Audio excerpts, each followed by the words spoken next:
Europe 1, 8h34, l'heure de la revue de presse. Et l'heure de retrouver Natacha Polony. Bonjour Natacha. Bonjour Thomas, bonjour Julie, bonjour. Et bonjour à tous. Ce matin, vos journaux sont sans dessus dessous. C'est Libération qui fait sa une sur le pape François et ses velléités de réforme. Le chapeau neuf du pape, oui, c'est très bon. Et c'est Le Parisien aujourd'hui en France qui nous montre une photo du prochain film de Lars von Trier avec Charlotte Gainsbourg dénudée entre deux mâles noirs au torse musclé. Cinéma, livre, expo, le sexe ne se cache plus. Oui, c'est bien Le Parisien. Pour le reste, on enrichit son vocabulaire anglo-saxon. L'Opinion, vivement un shutdown en France. Et oui, le fameux problème budgétaire américain. Le Figaro, Obama confronté à une grave crise politique. Le Canard enchaîné. Brick Obama fermé tous les jours, même le dimanche.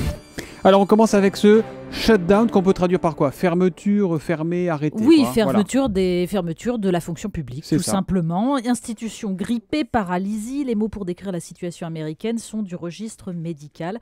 Mais le constat est unanime, une poignée d'irresponsables provoque un blocage ubuesque. L'Amérique d'Obama, écrit Philippe Vaucan dans l'Est républicain, n'a rien de la contrée tempérée que laissait supposer l'élection d'un président à moitié noir. Les 8 années de présidence de Bush Jr. avaient déjà démontré que les États-Unis était aussi un pays d'évangélistes obtus. L'irruption à la Chambre des représentants de fanatiques du Tea Party est là pour confirmer que le consensus ne constitue plus, comme jadis, le carburant de la vie politique américaine. Bien sûr, certains se prêtent à rêver d'un shutdown à la française. Oui, dans l'Opinion, Cyril Lachèvre cite Alain Lambert, ancien ministre du Budget, pour qui c'est un exemple de vitalité pour une démocratie parlementaire. Il est normal et sain, nous dit-il, que les élus bloquent la dérive dépensière des gouvernements. Mais le Figaro nous rassure, impossible en 5e République. Nous ne sommes pas tout à fait une démocratie parlementaire.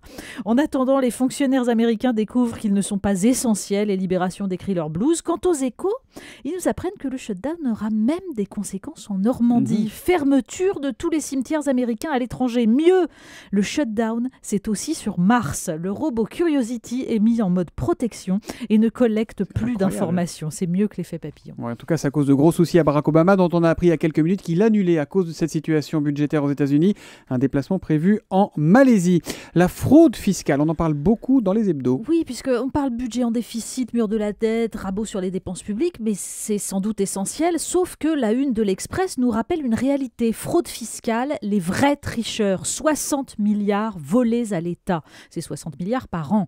Le journal cite le livre du député souverainiste Nicolas Dupont-Aignan, rapporteur de la commission d'enquête parlementaire sur la fraude fiscale. Il dit son dégoût lorsqu'il entend un inspecteur du fisc lui avouer « On cible les honnêtes car on sait que les redressements vont payer. On abandonne les escrocs car cela prendrait trop de temps. » Il rappelle que les avoirs détenus cachés à l'étranger par les contribuables tricolores sont estimés à 600 milliards d'euros, soit le tiers de notre dette publique.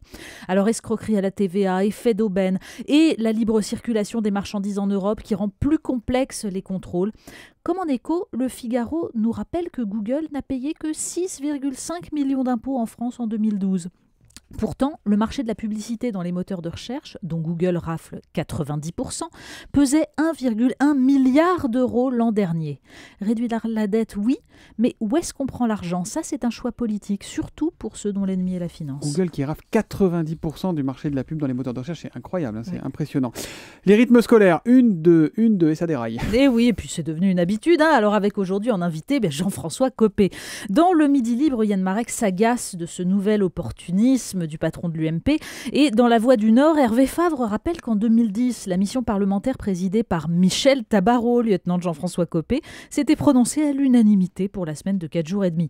Mais au-delà des hypocrisies politiques, on a un article assez délirant du Monde qui permet de comprendre en fait où se situe le malentendu. Marilyn Baumard nous explique avec des trémolos que si les parents du petit Louis sont mécontents de ne plus pouvoir l'emmener au conservatoire le mercredi matin et de le voir choisir l'atelier boxe à l'école, le petit Kevin, lui, a une chance de pouvoir mieux apprendre à lire et cela soulage sa mère qui fait des ménages. Bon, le lecteur, lui, ne comprend pas bien en quoi des ateliers hip-hop et macramé permettent d'améliorer l'apprentissage de la lecture, mais il perçoit la logique de l'article. Une fois de plus, il suffirait d'épanouir les enfants en faisant autre chose que d'apprendre et tout irait mieux. À condition d'en avoir les moyens, évidemment. C'est tout le débat en ce moment. Oui, puis surtout, il faudrait peut-être mieux apprendre, quoi. Natacha, vous voulez pas nous emmener au cinéma non plus aujourd'hui, hein? Non, il y a un article délicieux de méchanceté dans le Figaro et c'est fabuleux. Une double page intitulée simplement « Un chant de navet ». Alors Danny Boone, Diana, tout y passe. Eric Nehoff précise, ne pas confondre, le navet n'est pas le nanar. Ce dernier revendique son caractère navrant. Le navet, c'est autre chose. Il est prétentieux, arrogant, c'est un snob. Un exemple, Opium, le film d'Ariel Dombal sur Cocteau et Radiguet. Le film est ahurissant de prétention et pousse le vice jusqu'à se revendiquer comédie musicale. 1h18 d'amateurisme pompeux. Boum. Et alors le grand magasin d'Au bonheur des ogres, adapté de Pénac, on se croirait au cœur d'une publicité pour le crédit à la consommation. Oui, parfois il est quand même beaucoup plus drôle de lire les journaux que d'aller au cinéma. On termine avec le Parisien qui décidément s'encanaille ce matin. Natacha. Mais oui, le Parisien consacre une pleine page au calendrier des dieux du stade avec photos. Alors, c'est pas dans la double page dont je vous parlais dans les titres, qui nous explique que le sexe s'affiche et que c'est très sain. Non, là, on est dans le beau, les muscles, les tatouages de tous ces sportifs. Olivier Giroud, par exemple, attaquant d'Arsenal, qui explique sa fierté d'avoir été choisi. Je voudrais dire merci à ma maman de m'avoir fait comme je suis. Oui, quelques grammes d'amour dans ce monde de brut, c'est beau. Évidemment. Merci beaucoup Natacha Polony d'être comme vous êtes et de venir nous voir tous les matins à 8h35 pour la revue de presse sur Europe 1.